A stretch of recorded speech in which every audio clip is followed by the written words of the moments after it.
It may be hard to admit, but even in the best, most well-intentioned organizations, harassment happens.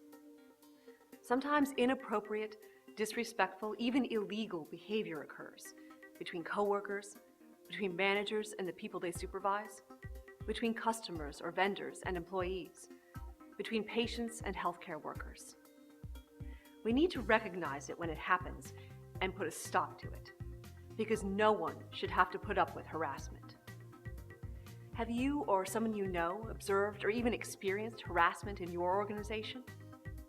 In order to answer that question, we have to know just what harassment is.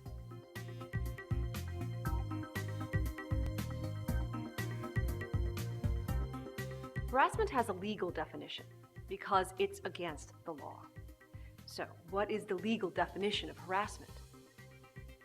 Under Title VII of the Civil Rights Act and several other acts that amend or extend it, such as the Age Discrimination and Pregnancy Discrimination Acts, and the Americans with Disabilities Act, as well as the more recent Genetic Information Non-Discrimination Act, it's illegal to discriminate on the basis of the following categories: race, color, religion, sex, including gender identity and pregnancy, childbirth, or pregnancy-related medical conditions, national origin, age for those over 40, sexual orientation, parental status, disability, or genetic information.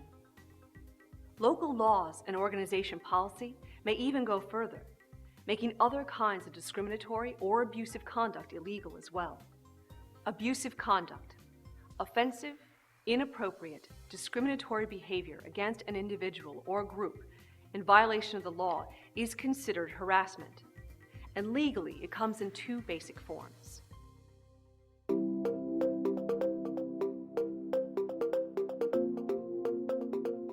The first type of harassment has a fancy name, quid pro quo, which is Latin for this for that, but it's a simple idea. It's harassment that involves an exchange or trade. For example, a manager who implies that a promotion can be had in exchange for sex is guilty of illegal quid pro quo harassment. Keep in mind that sexual harassment can occur between people of the opposite sex or the same sex. While sexual harassment may be the most common form of quid pro quo harassment in an organization, it's not the only form. Another example of quid pro quo harassment would be if an employer insisted that all his employees attend church as a condition of their employment. In other words, an out-of-bounds demand of "I'll give you this if you'll give me that" equals quid pro quo harassment.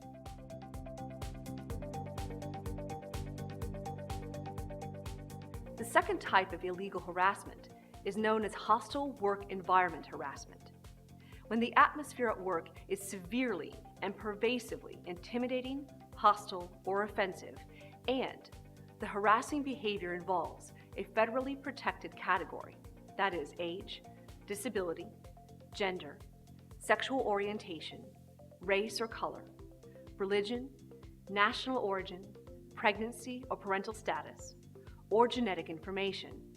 That's hostile work environment harassment.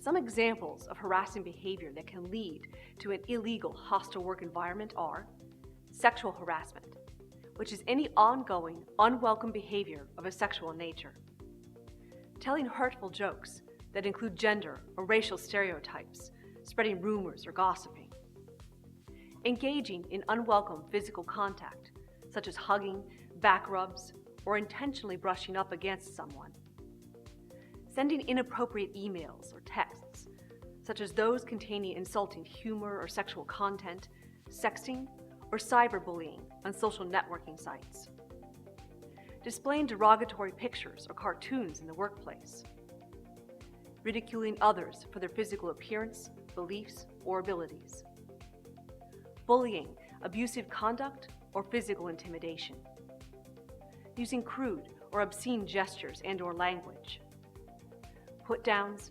name-calling, or even the regular use of demeaning terms of endearment. Note that the legal definition of a hostile work environment is one with a severely and pervasively hostile atmosphere. It's an environment with a pattern of inappropriate and disrespectful behavior, rather than one in which there are occasional, isolated instances of bad behavior. But how do we know when bad behavior crosses the line from being inappropriate and annoying in an ordinary way to being actually illegal?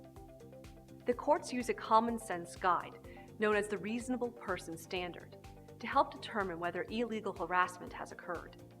What would a reasonable person think? Would a reasonable person find the behavior offensive and unacceptable? And yes, anyone, even a supervisor or manager, can harass or be harassed by another person, as can people who aren't even employees, such as customers, contractors, vendors, patients. And harassment can take place anywhere that an organization is being represented. At a fundraising event, an off-site meeting, a sales call, a company picnic.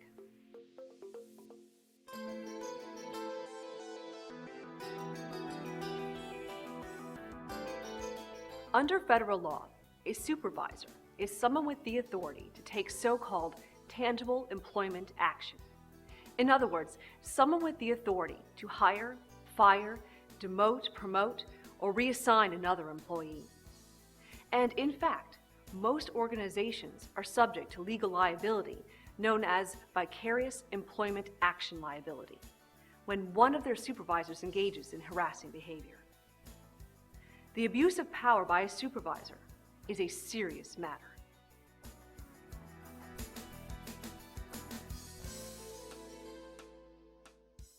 Workplace harassment can adversely affect physical health. The stress, fear, and shame of being targeted at work can lead to headaches, digestive problems, and insomnia. Emotional health. Harassment can cause depression, anxiety, and panic attacks. Creativity. Creativity requires positive energy, not stress and fear. Self-esteem. Targets of harassment often wonder whether they're somehow at fault. Productivity.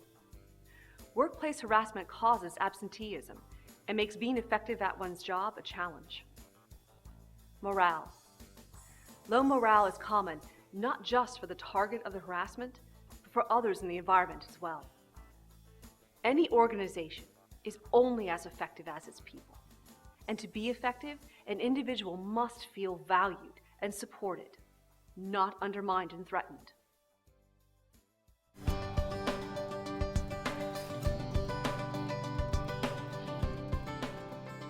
So what can we do about harassment? How can we prevent inappropriate behavior from escalating to illegal behavior? Well, first and foremost, let's make sure that we treat all of our colleagues with respect. If you experience harassment or see someone else being harassed, politely ask the harasser to stop if you feel comfortable doing so. A simple, straightforward approach is often surprisingly effective. Sometimes a person may not even realize that his or her behavior is offensive or inappropriate, and when made aware of it, will stop. If you don't feel comfortable confronting the harasser directly, if the harassment continues after you do try to discuss it, or if you feel intimidated, talk to a supervisor or to human resources.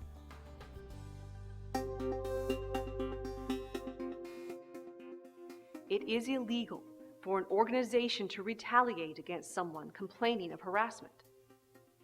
Retaliation for filing a discrimination charge, participating in the investigation or prosecution of such a charge, or speaking out against harassment and discrimination is illegal.